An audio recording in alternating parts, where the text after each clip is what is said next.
হ্যাঁ, তাহলে দেখো এই ইকুয়েশনটা আমরা সলভ করব। তাহলে এই ইকুয়েশনটা সলভ করার ক্ষেত্রে দেখো আমরা কি করতে পারি এখানে সলিউশন। দেখো এখানে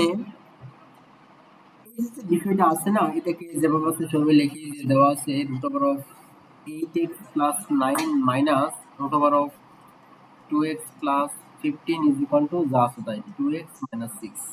আচ্ছা, হুম এখন বোথ সাইডে দেখো তো একটা বিষয় খেয়াল করে দেখো, এখানে কি মাইনাস আছে না? ইয়েস মাইনাস আছে। তাহলে একটা কাজ করতে পারো, সেটা হচ্ছে এটাকে রেখে দাও 8x + 9 তাহলে এটা ওই পাশে গেলে কি হবে? √2x - 6 √2x + 15 হবে না? ইয়েস এখন কথা হচ্ছে আমি এটা করব কেন? হ্যাঁ, ওকে, তুমি যদি ইচ্ছা করো যে না করব না, এখানে স্কয়ার করে দেবো, দ্যাটস ওকে, এটা হয়ে যাবে, ঠিক আছে। আমি করলাম প্লাস আকার নিয়ে নিলাম, তাহলে প্লাস ইকুয়েশনটা হবে। তাহলে এখন দেখো বোথ সাইড স্কয়ার করো, বোথ সাইড স্কয়ার করে দাও, তাহলে স্কয়ার করে দাও, তাহলে স্কয়ার ফর্মুলাটা অ্যাপ্লাই করো। তাহলে এখানে কি যে স্কয়ার করলে কি রুটটা হটে যাবে না? তার মানে 8 হুম + 9 হবে এখানে, ঠিক আছে। ওকে রাইট হ্যান্ড সাইডে তাহলে কি a স্কয়ার, তার মানে আমি একবারে করে দিলাম a স্কয়ার করলে তার মানে কি রুটটা হটে কি 2x - 6 হবে না? ইয়েস বুঝছো কিনা? হ্যাঁ বুঝতে পারছি। প্লাস 2ab, তাহলে 2a হিসেবে এটা আছে, b হিসেবে এটা আছে, হুম প্লাস b স্কয়ার করলে কি রুটটা হটে যাবে না? Yes okay. হুম ওকে এবার দেখো, এবার দেখো যে 8x + 9, আচ্ছা 8x + 9 এই সবগুলোকে এই পাশে নিয়ে এসে পড়ো। আচ্ছা, তা না হুম হলে এখানে একটু কাজ করতে পারে, এখানে কয়টা x, এখানে আছে 2টা x, এখানে 2টা x, তাহলে কি 4টা x হবে না? ইয়েস 4টা এখানে আছে এক্স। হচ্ছে -6, এখানে আছে হচ্ছে +15, তাহলে আলটিমেটলি কি +9 হবে না? হ্যাঁ +9।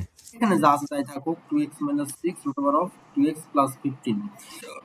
আচ্ছা, একটা বিষয় খেয়াল করে দেখো, তাহলে আমাদের কাজ হচ্ছে আমরা এটাকে সলিউশন করব। সলিউশন করার ক্ষেত্রে দেখো তো এখানে তো রুট থাকলে তো সলিউশন করতে পারি না, তাই না?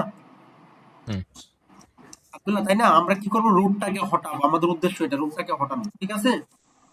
ঠিক আছে। তাহলে এখন দেখো রুটটাকে হটানোর উদ্দেশ্য থাকলে তাহলে কি রুটটা হটানোর উপায় কি? স্কয়ার করা, তাই না?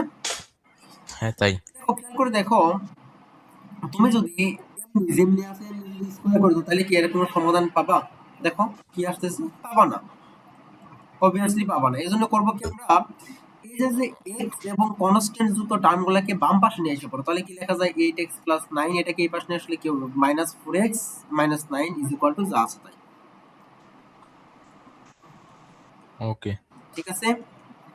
ঠিক এখন আছে। দেখো, এখন দেখো তাহলে x কয়টা হবে, 4x হবে না?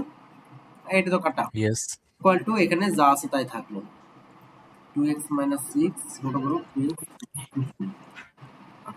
একটা বিষয় খেয়াল করে দেখো, এখানে both সাইডে 2 দ্বারা ইয়ে করা যায় না, ডিভিশন করা যায় না?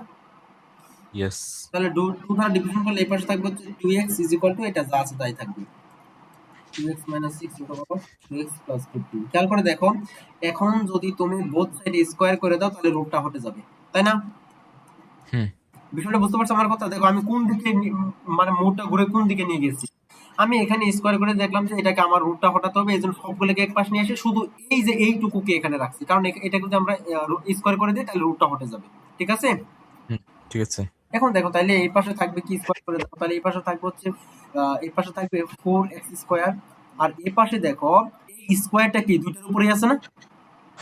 ইয়েস দুটার উপর থাকলে কি হবে, আলটিমেটলি 2x - 6 ইনটু 2x + 15, তাই হবে না? ইয়েস আচ্ছা, এখন দেখো তাহলে একদম তোমার মনের মতো করে ক্যালকুলেশন করো এখন। তাহলে এটা হবে 4x², এই পাশে কি একদম গুণ দিয়ে দাও, মাল্টিপ্লিকেশন করে দাও, তাহলে এটা কি হবে, 2x এর সাথে মাল্টিপ্লিকেশন করলে কি হবে, 4x² হবে না? ইয়েস তারপরে কি হবে বলো? এরপরে হবে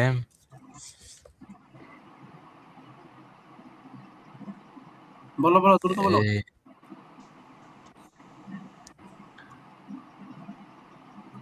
+30 প্লাস 30x। প্লাস 30x, তারপর বলো। এরপরটা হচ্ছে -12x। তারপরে এরপরে -90। -90। এখন দেখো তাহলে কি 4x² কি এই পাশে সিমিলার, এই পাশে কি ক্যান্সেল হয়ে যাবে না? হুম ক্যান্সেল। তাহলে আলটিমেটলি দেখো তো আমরা কি পাইলাম, আলটিমেটলি পাইলাম হচ্ছে তাহলে দেখো এখানে এক্স কি হবে আলটিমেটলি দেখো, তাহলে এখানে দেখো 30x মাইনাস 12x তাহলে কি 18x থাকবে না, হুম মাইনাস 90 ইজ ইকুয়াল টু কি 0 হবে না, ইয়েস 0 তাহলে এখান থেকে দেখো 80x ইজ ইকুয়াল টু এটা প্লাস 2% 90 হয়ে যাবে, তাহলে আলটিমেটলি x এর ভ্যালু কত পাবো দেখো তো, কত 90 ডিভাইড বাই 18, তাহলে অ্যান্সার কত হবে 5, ওকে দ্যাট মিন্স x এর ভ্যালু 5, এটাই হচ্ছে অ্যান্সার, বুঝছো? ইয়েস